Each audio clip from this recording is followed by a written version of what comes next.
할렐루야. 지금부터 2025년 11월 29일 왕이신 그리스도 주일 토요일 새벽 기도회를 사도신경으로 신앙 고백하심으로 하나님께 올려드리겠습니다. 나는 전능하신 아버지 하나님, 천지의 창조주를 믿습니다. 나는 그의 유일하신 아들 우리 주 예수 그리스도를 믿습니다. 그는 성령으로 잉태되어 동정녀 마리아에게서 나시고 본디오 빌라도에게 고난을 받아 십자가에 못 박혀 죽으시고 장사된 지 사흘 만에 죽은 자 가운데서 다시 살아나셨으며 하늘에 오르시어 전능하신 아버지 하나님 우편에 앉아 계시다가 거기로부터 살아있는 자와 죽은 자를 심판하러 오십니다. 나는 성령을 믿으며 거룩한 공교회와 성도의 교제와 죄를 용서받는 것과 몸의 부활과 영생을 믿습니다. 아멘. 이 시간 찬송가 378장 내 선한 목자 찬양하시겠습니다.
이미 오신 예수 그리스도, 다시 오실 예수 그리스도를 기다리며 우리는 지난 대림절의 첫 번째 주간을 하나님 앞에 올려드리며 한 해를 시작했습니다.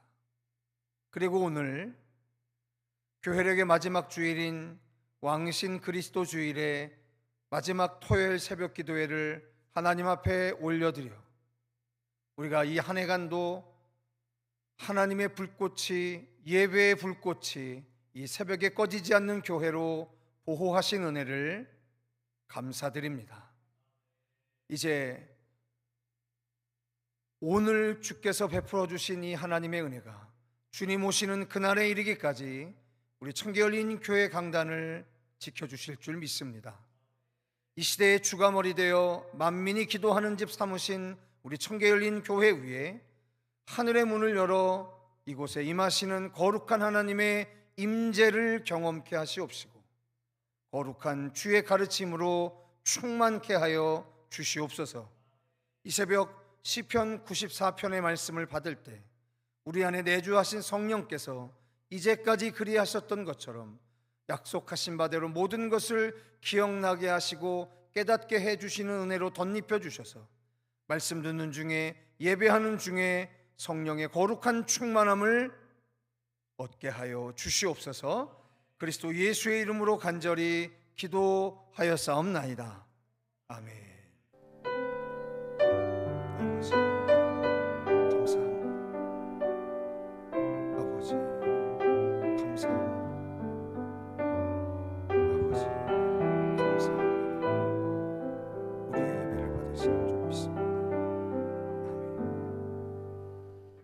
이 새벽 주께서 우리에게 주신 은혜의 말씀은 시편 94편 1절로 23절의 말씀입니다.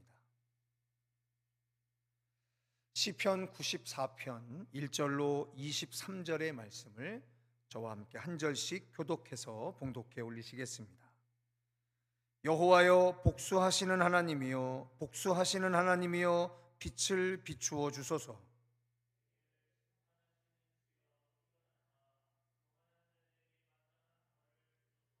여호와여, 악인이 언제까지 개가를 부르리이까?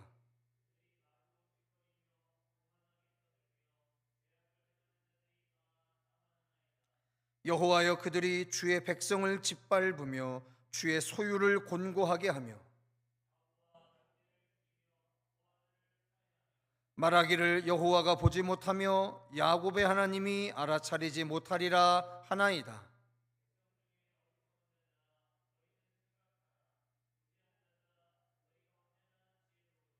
귀를 지으신 이가 듣지 아니하시랴?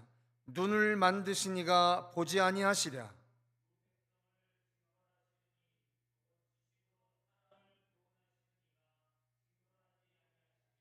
여호와께서는 사람의 생각이 허무함을 아시느니라.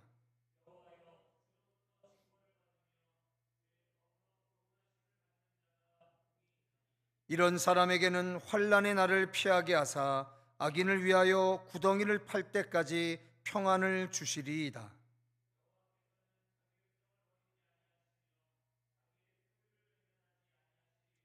심판이 의로 돌아가리니 마음이 정직한 자가 다 따르리로다.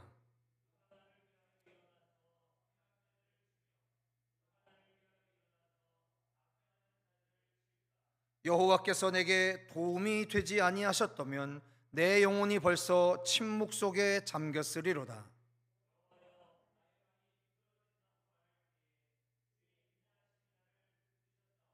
내 속에 근심이 많을 때 주의 위안이 내 영혼을 즐겁게 하시나이다.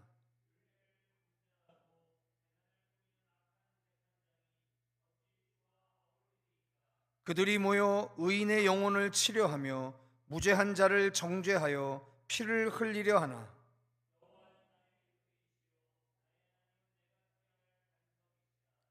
그들의 죄악을 그들에게 되돌리시며 그들의 악으로 말미암아 그들을 끊으시리니 여호와 우리 하나님이 그들을 끊으시리로다. 아멘. 교회력으로 오늘 마지막 날이 되겠습니다. 마치 우리가 세상의 달력에 12월 31일에 해당하는 날이 교회력상 마지막 주일인 왕이신 그리스도 주일에 오늘 토요일이 되겠습니다. 감사한 것은 지난 한 해 동안 하나님의 교회 위에 거룩한 새벽의 불꽃이 꺼지지 않게 해주셔서 하나님의 말씀이 여전히 우리 교회를 중심으로 해 세상에 전파되어지고 선포되어지는 귀한 은혜를 우리가 경험하게 됐습니다. 특별히 오늘 이 한 해의 마지막에 우리가 함께 묵상할 시편의 말씀은 94편의 말씀입니다. 제가 지난 한 주간 동안에 시편은 5권으로 구성이 되어 있는 일종의 찬송집이고, 그래서 각 1권, 2권, 3권, 4권, 5권에 이렇게 한 편씩 이렇게 설교를 진행해 왔습니다. 그리고 우리는 그 구조가 가지고 있는 특별한 형식, 1권이나 2권이나 3권이나 4권이나 5권, 이 마지막의 시편들은 전부 다 하나님을 찬양하는 시로 끝이 나고 있다라는 이야기를 누누이 하게 됐습니다. 하지만 오늘 여러분들이 목격하시는 시편 94편은 굳이 이 시편 94편이 아닐지라도 수많은 시편 안에 이러한 기조의 시편들이 널려 있습니다. 그것은 바로 뭐냐면 악인이 흥하는 것 같은 이 시대에 믿는 우리가 어떻게 해야 하는 것인지에 대한 이야기입니다. 성도 여러분, 악인이 흥하는 것 같은 이 시대에 어떻게 믿음을 지켜나가고 계십니까? 아직도 흥하고 있는 악인들보다 더 세상적으로 성공하고 소유를 많이 하고 건강하고 뭐 이러한 것으로 세상과 경쟁하려 하십니까? 만일 그렇다면 좀 생각을 바꾸십시오. 그렇게 해서 세상을 이기지 못합니다. 제가 이렇게 단정하는 이유는 뭐냐면 성서가 그렇게 이야기하고 있기 때문입니다. 자, 오늘도 시편 94편은 아주 간단한 이야기를 하는 것입니다. 그게 바로 뭐냐면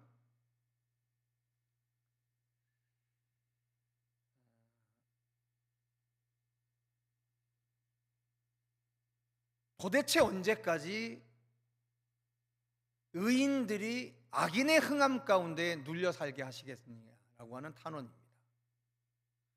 여러분, 우리가 어저께 금요 성령 기도회 때 일곱 인의 심판의 마지막 부분을 이야기했습니다.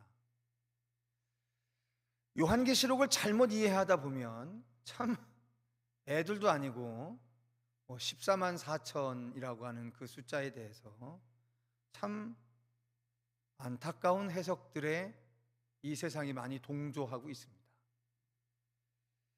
그런 걸 보면서 저는 그런 생각을 합니다.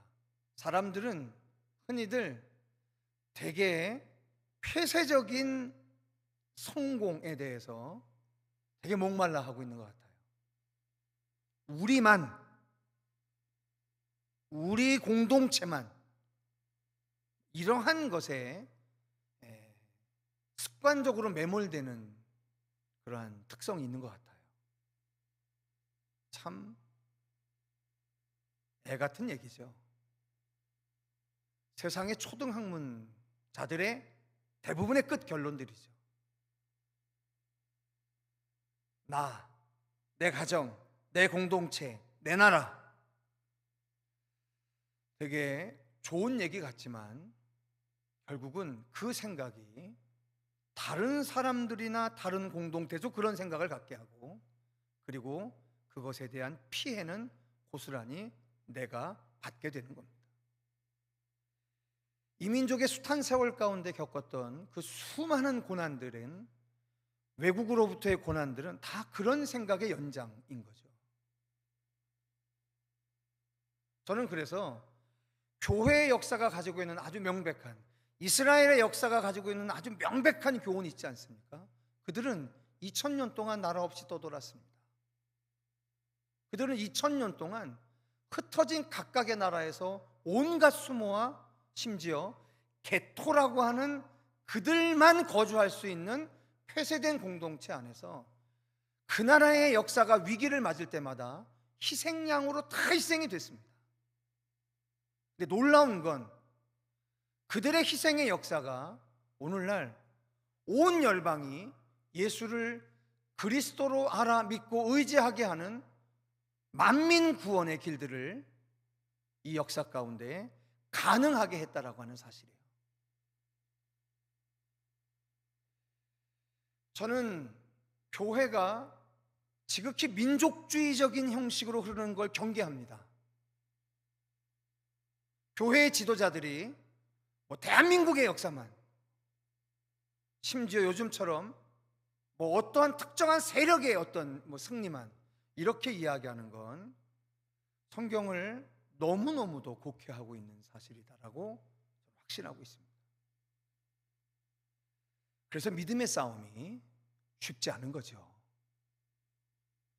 자꾸만 자기 자신에게로, 자기 공동체에게로, 자기 편 안으로 굽어져 가고자 하는 이것들을 자꾸만 뿌리쳐서 세상을 향한, 열방을 향한 하나님의 구원으로 내 마음과 생각과 행동과 모든 결단들을 유지해내는 것은 그렇게 쉬운 과제가 아닙니다. 하지만 우리가 해야 할 일인 거죠. 도대체 이스라엘은 어떻게 그 고난의 세월들을 이겨냈을까? 그 이야기입니다. 도대체 어떻게 말이죠. 여러분, 7인의 심판에서 5번째 인을 뗄 때 어떤 일이 벌어졌는지 기억하십니까?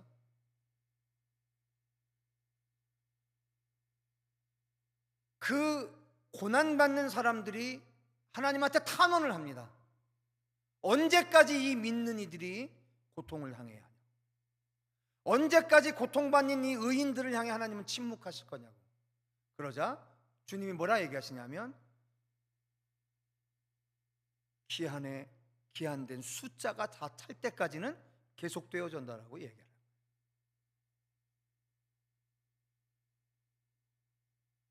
오늘 3절에도 똑같이 이야기합니다. 여호와여, 악인이 언제까지 개가를 부르리이까? 지금 하나님을 강력하게 신앙하고 있는 이 시편 94편의 저자는 여전히 무엇을 목격하고 있냐면, 악인들이 승리의 노래를 부르고 있는 현실을 목격하고 있습니다. 도대체 왜 믿나 싶은 거죠. 내가 왜 도대체 지금 믿는 사람으로 살아가고 있어야 하는지를 이해할 수 없는 거죠. 그런데 제가 누누이 말씀드리지만 신앙인들의 위대함이 어디에서 빛나는 거냐면, 바로 악인이 개가를 부르는 것 같은, 하나님을 신앙하는 것이 굳이 필요 없는 것 같은 세월의 한복판에서 이들은 여전히 하나님을 신앙하고 소망하고 있다는 사실입니다.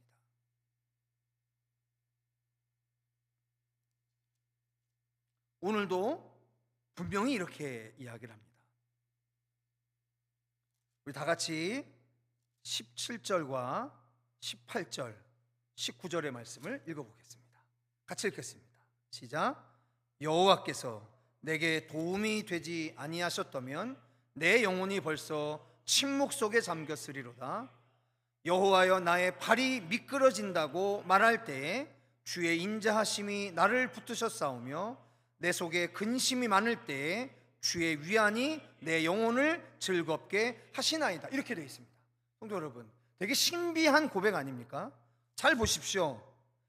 여호와께서 내게 도움이 되지 아니하셨더라면 내 영혼이 벌써 침묵 속에 잠겼으리로다라고 이야기합니다. 왜요? 악인이 개가를 부르는 현실 앞에 내 영혼은 침묵하려고 합니다. 그런데 희한하지 않습니까? 그 상황을 여호와께서 도우셔서 내 영혼이 하나님을 찬양하게 하더라는 겁니다. 지금의 여러분들처럼 말이에요. 우리는 그것을 하나님의 살아계심과 하나님의 도우심이라고 인정하기를 되게 꺼려합니다. 악인들보다 우리가 개가를 부르는 상황을 주시는 하나님을 원하지, 악인들이 개가를 부르는 상황 속에서도 희한하니만큼 내 영혼이 여전히 하나님을 신앙하게 하시는 그 처분을 달갑게 여기지 않아요.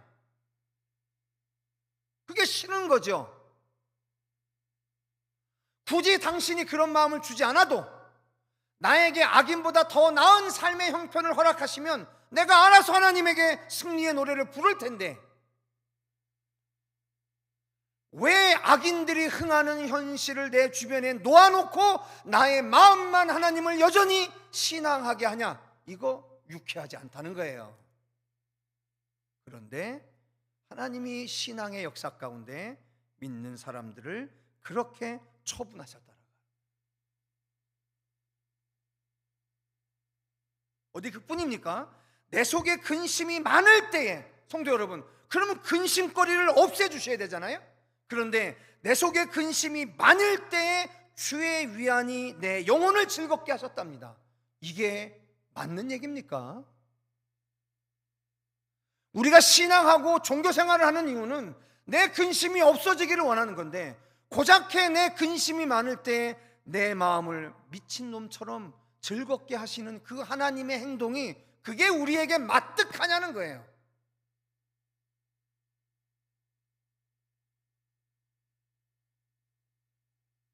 마뜩하지 않아요. 솔직히 말씀드리면 마뜩하질 않아요. 훨씬 좋은 형편으로 만들어 주셔야 돼요. 악인들의 흥함보다 우리의 흥함을 현실화 시켜 주셔야 돼요. 그래야 내가 찬양할 수 있습니다. 하나님을 경배할 수 있습니다. 그런데 왜 이러시냐는 거예요, 도대체.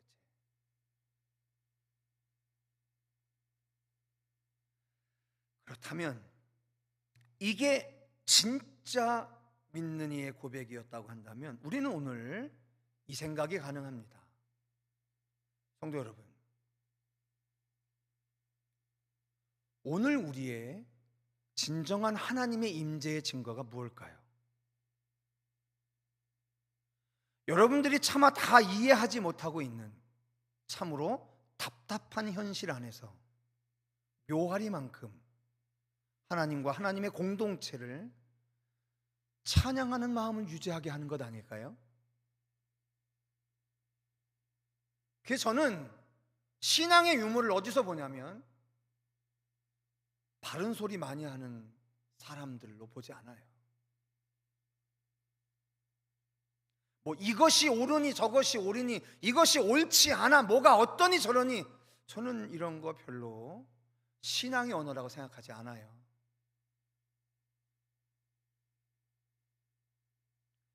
내 인생에 하나님이 어떠한 삶들을 허락하시고 어떠한 형편을 허락하시고 내 삶의 주변 가운데 불신앙자의 삶들이 어떠할지라도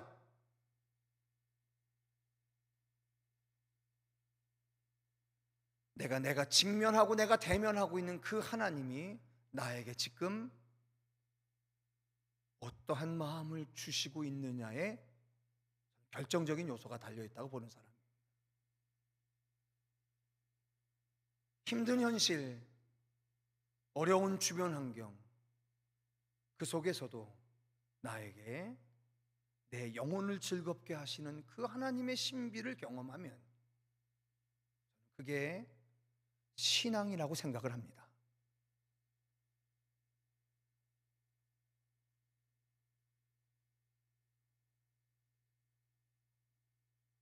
헛된 세상의 정의를 외치는 자들의 그 습관처럼 교회에 와서까지 뭐가 교회가 이래서 안 되고 저래서 안 되고 믿는 이들이 이래서 안 되고 저래서 안 되고 목회자가 이래서 안 되고 저래서 안 되고 그 입바른 소리 많이 합니다.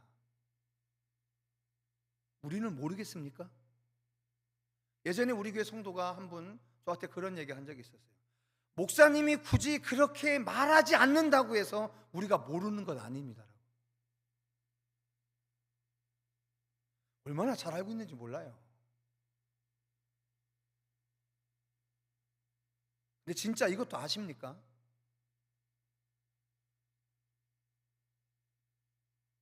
여러분들의 생각, 여러분들의 기준이 아니라 적어도 성서에서 성서의 저자들이 이야기하고 있는 이 이야기에 여러분의 인격의 중심, 삶의 중심을 고백하고 살아가고 계시냐는 거예요. 진짜 그러십니까?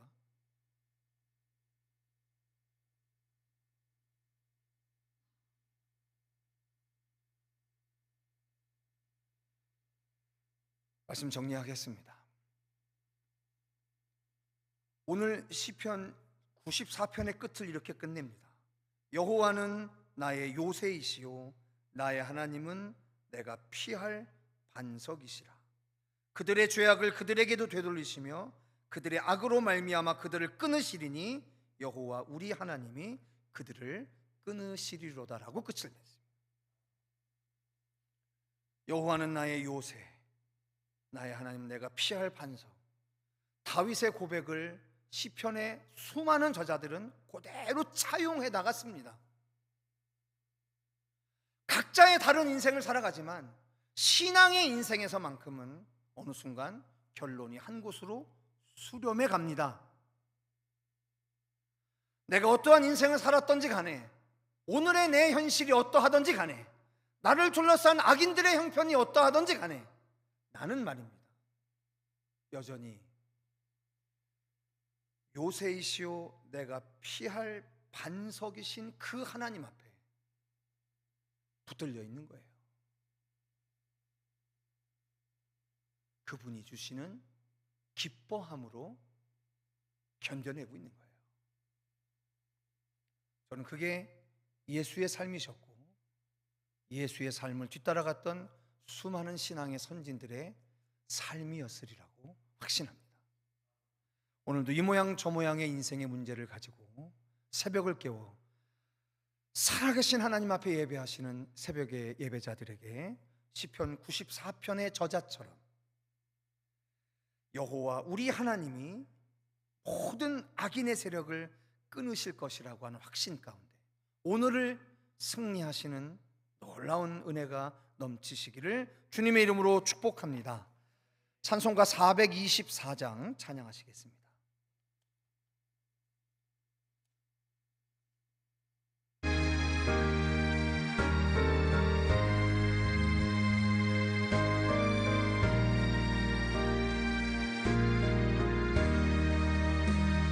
주님의 뜻을 이루소서. 고요한 중에 기다리니 진흙과 같은 날 빚으사 주님의 영상 만드소서. 주님의 뜻을 주님 발 앞에 엎드리니 나의 맘속을 살피시사 눈보다 희게 하옵소서. 주님의 뜻을 이루소서. 병들어 몸이 피곤할 때 권능의 손을 내게 펴서 강건케 하여 주옵소서. 주님의 뜻을 이루소서. 온전히 주장하사 주님과 함께 동행함을 만민이 알게 하옵소서.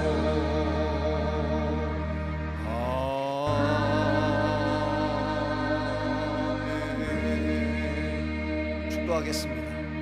지금은 우리 구주 예수 그리스도의 은혜와 무한하신 하나님의 극진하신 사랑과 성령 하나님의 내주 교통 감화 그리고 그 충만하심이 왕이신 그리스도 주일 거룩한 주일을 지나 오늘 토요일 새벽에 이르기까지 새벽을 깨워 예배한 한 성도 머리 위에와 특별히 박예원 청년 위에 이제로부터 영원토록 함께하여 주옵시기를 간절히 축원하옵나이다. 아멘. 이 시간 토요일 새벽 공동 기도 제목과 여러분들의 개인적인 간청의 기도의 제목을 아뢰시다가 자유로의 삶의 자리로 돌아가겠습니다. 주여 성호 통성호를 한번 외치고 기도합니다. 주여.